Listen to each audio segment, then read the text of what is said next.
আমরা বাঙালিরা ইলিশ মাছ খেতে কম বেশি সবাই ভালোবাসি। আর যদি রান্না করে নেওয়া যায় এইভাবে দই ইলিশ, তাহলে তো কোনো কথাই নেই। নমস্কার বন্ধুরা, এমজে রকমারি রেসিপিস চ্যানেলে আপনাদের স্বাগত। আজকে আমি রান্না করব দই ইলিশ।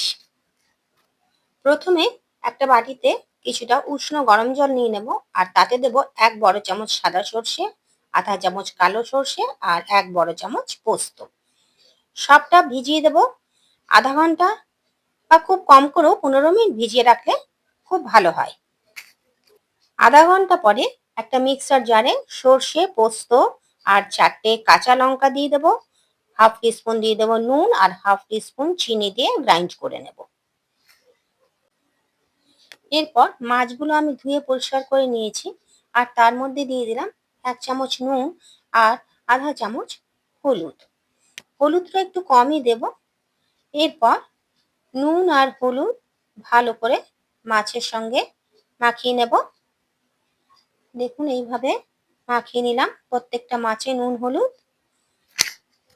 এবার আমি দইটা রেডি করব। এখানে আমি 300 দই নিয়েছি, নর্মাল প্যাকেটের দই। এরপরে দইয়ের সঙ্গে আমি মিক্সড করে দেব সর্ষে পোস্তর যে পেস্ট আমি বানিয়েছিলাম সেটা। খুব ভালো করে সর্ষে পোস্তটা দইয়ের সঙ্গে মিশিয়ে দিতে হবে। ঘনত্বটা দেখুন ঠিক এরকম হতে হবে। জল থাকলে কিন্তু দইটার মধ্যে হবে না, সেটা খেয়াল রাখতে হবে। এবার এরকম একটা ছড়ানো পাত্র আমি নিয়েছি, আর তাতে 1 লেয়ার দই আর সর্ষে পোস্তর মিক্সচারটা আমি ছড়িয়ে দিয়ে দেব। সমস্ত থালার তলায় আমি দিয়ে দিলাম, আর এরপরে মাছগুলো সুন্দরভাবে পরপর সাজিয়ে দিয়ে দেব। ঠিক এভাবে প্রত্যেকটা মাছ পাশাপাশি সুন্দর করে সাজিয়ে আমি দিয়ে দিলাম। এরপরে আমি ওপর থেকে আরেক লেয়ার দই ছড়িয়ে দেব। যে দইটা আমার ছিল সম্পূর্ণটা এবার আমি মাছের উপরে ভালো করে ছড়িয়ে দেব।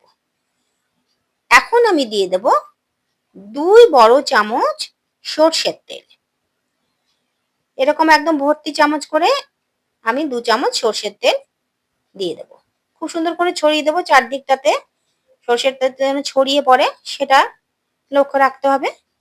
ঠিক এভাবে। আর এরপরে দিয়ে দেব আমি 4টে কাঁচা লঙ্কা। কাঁচা লঙ্কাগুলো আমি একটু চিড়ে দিয়েছি, তাহলে গন্ধটা ভালো হবে। এবার আমি ওপর থেকে ঢাকনা দিয়ে দেব। আর এদিকে গ্যাসে একটা পাত্র বসিয়ে তাতে কিছুটা জল দিয়ে দেব, আর তাতে বসিয়ে দেব একটা স্ট্যান্ড।